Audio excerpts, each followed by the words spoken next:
Desert Diaries. Hello, Arizona calling. And honestly, this week I've been experiencing just a little bit of cabin fever. I mean, still no news on the borders opening, still no news of seeing friends and family outside the US. The day's still a bit too hot to go off exploring with the dogs in the daytime, and we're well back into the swing of the school run, so bleh. But I have been very busy, busying myself with work and also DIY. I've never really been one for needlepoint or collecting things or any other regular type of hobby, but give me a wall to tile and an angle grinder and I am in my happy space. Or I usually am, as I currently have turquoise hands where I managed to spill an entire pot of paint over a carpet in my daughter's bedroom this morning. So hooray for that. Good times. We did manage a mini getaway this weekend to the nearby town of Camp Verde, about an hour or so north of Phoenix. Now, there are only a handful of major roads that lead out of the city, so I was back on the I-17, the Interstate 17, which leads up to Flagstaff and Prescott and Sedona and Jerome and all those places I've mentioned before. But I'd never stopped off at Camp Verde before. It's a really small town with a thriving farming community. Every year, they actually host an annual corn festival. The Corn Festival, which celebrates corn. An old flyer in the town, because darn it, we've missed this year's Cornfest, told me that, first celebrated over 25 years ago, Cornfest plays homage to the Verde Valley's famous sweet corn. This is a corny, old-fashioned family event with plenty of food, fun, games, music, and of course, sweet corn. I visited the website when I got home, and spoiler alert, there are a lot of pictures of people eating sweet corn. So now you know. I was amazed how much cooler and greener Camp Verde was than Phoenix. I mean, people had actual lawns outside the front of their houses up there as opposed to rocks and cacti. And you know, that's for a couple of reasons. Firstly, Camp Verde's high up, over 3,000 feet above sea level. That's more than 2,000 feet higher than Phoenix is. And secondly, it lies in what is known as a high desert transition zone, nestling between the Sonoran Desert to the south and the Colorado Plateau to the north. It's a perfect location for growing, you guessed it, sweet corn. We did actually see fields and fields of the stuff while we were there, so this is, you know, it's real. Camp Verde is also known as a place that has had its fair share of unusual happenings, UFO sightings, the mystery of the strange iron meteorite weighing more than 100 pounds that was found, get this, wrapped in a feather blanket in a burial chamber in a deserted part of the town in the 1920s. There's also a load of unusual rock formations, and it was the location for the 1972 William Shatner movie called Kingdom of the Spiders, which tragically I haven't seen. Oh, it's also officially the very centre of the state of Arizona. We visited for a couple of other reasons other than just getting out and about for the day. And that was to go and see if there were any unusual rocks or minerals at a quirky little concession store that we'd seen online. The small one is very into her rocks and minerals and crystals and things. And the second was to visit the Montezuma Castle. So let's talk about the store first. Now, I've been to a few places like this in the States. Big old retail spaces divided up into many teeny tiny inner stores, each carrying their own unique brand of second-hand curiosities / junk, depending on your viewpoint. Now, some of these smaller stores have themes. One sold old copies of local magazines like Farm and Ranch Living magazine. Another sold loads of pairs of old battered second-hand jeans. Another vintage Tupperware. Rocks and crystals, of course, was another one. We visited that. And, of course, Western wear, things like boots and chaps and hats and various accoutrements for horses' bridles and the like. But then, in amongst all of this massive pile of stuff, we found something quite mind-blowing. A huge framed poster encouraging tourists to visit New Brighton. Really? Now, in case you're not familiar, New Brighton is a fairly small seaside town, forming part of the town of Wallasey in the Wirral on Merseyside. And to simplify that explanation, if you don't know your geography of the UK, it's a place by the sea really close to Liverpool in the northwest of England, about 45 minutes from where I used to live. Why on earth there was a poster saying, "Have fun in sunny Cheshire," next to cowboy hats and ranch life magazines in a tiny town in the very middle of Arizona? Forget that meteorite being found wrapped in a blanket. This is the mystery I want solving. How on earth did that get there?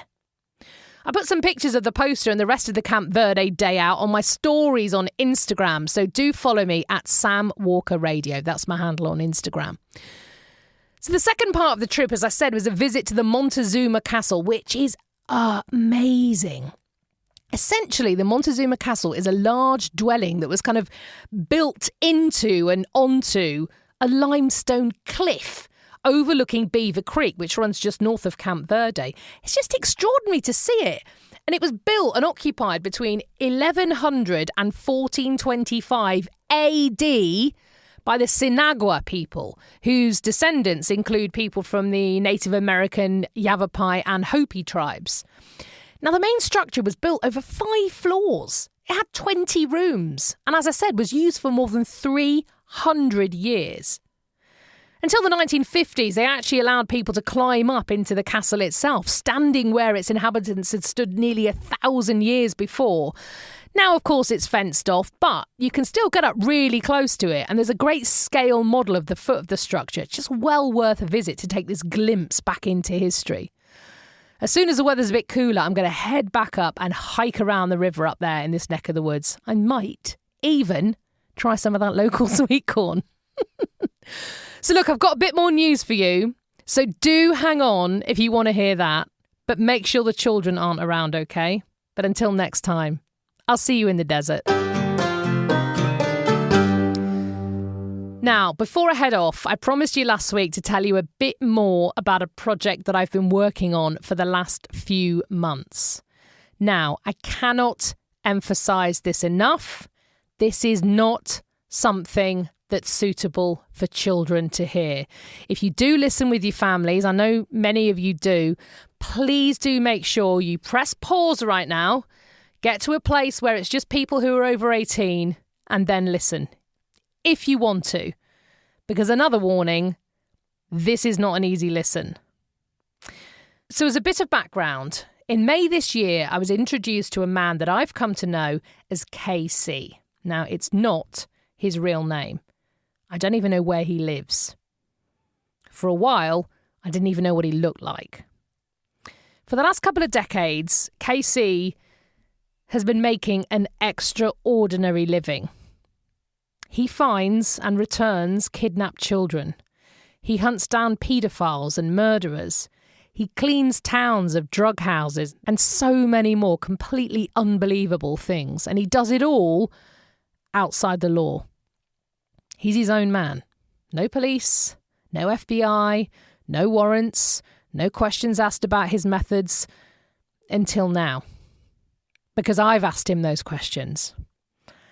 And he's told me stories that, sometimes I wish I hadn't heard them. About things he's witnessed. About situations that he's saved children from. About bad guys that he's hunted down. And he has lifted a lid on a world most of us know nothing about. But it's out there. Or has he? Because with someone who has completely covered his tracks for the last 20 years, how do you find any evidence that he's telling the truth? Well, that's for you to decide. I think I know what I believe now, but I do want you to make your own mind up.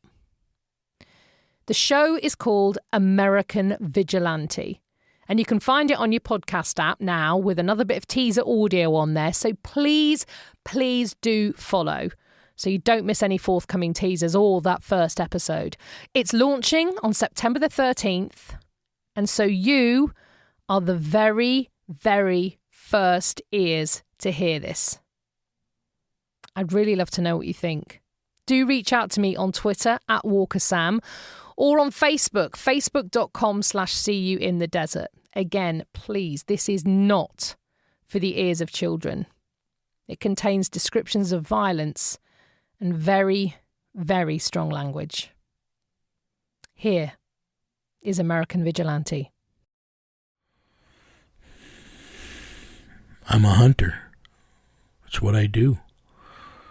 When you are hunting somebody who by all intents and purposes is a monster, do you have to become a monster? No, I just have to be able to think like a monster. I'm a monster hunter.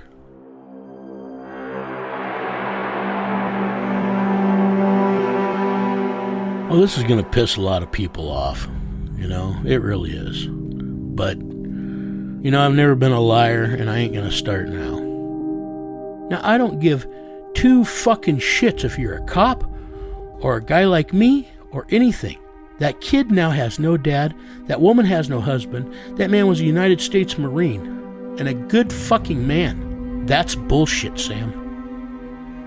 Our rules of engagement are pretty simple. If we have to pull a trigger on one person, they're all going to go. It's that simple. We couldn't have any slip-ups. We didn't have time to sit there and zip tie him and gift wrap him. He had to make sure that guard was never going to be a problem again. So we get to the first room, and the woman was in there, and she'd been hurt. And it was obvious that I had a gun in my hands. I said, "Follow me. Keep your mouth shut and do what I say." And all of a sudden, the door at the other end of the hallway flies open, and there is one of the biggest men I've ever seen in my life. And I'm like, holy shit. And he's got a knife in his hand. And I'm looking at him, and I'm like, I'm peeking around the door, and I'm like, holy God. Jeez, I don't want to be in the hallway with this guy. He's a freaking monster. He was a freaking moose. So I stepped around, I had my gun out, and he kind of looked at me, and I said, "I swear to God," I said, "if you do anything other than what I told you to do," I said, "I'm going to kill you right here." Do you ever know what happened to him? No, ma'am. Has it ever crossed your mind since? I think more about the turd I flushed down the toilet this morning. You got kids? You got kids, right? Yeah. A couple girls? So, one of your girls is taken, Sam. God forbid that ever happens. And you just happen to know me, or know how to get hold of me now. What are you going to tell me, Sam? What are you going to tell me when I show up to tell you I can get your daughter back? You want me to make sure I don't hurt anybody? What are you going to tell me, Sam? About got tears in your eyes right now just thinking about that shit, don't you? Well, it's ugly. I can tell you this. There's no feeling in the world like putting a child back in the arms of its parents. What on earth goes through your head when the gun is being pointed at you? You want the truth? Of course. I'm gonna kill you and eat your fucking heart. That's exactly what I think every time. No matter what happens to me in the next second, I'm gonna kill you. So if I'm gonna die, that son of a bitch is gonna die too.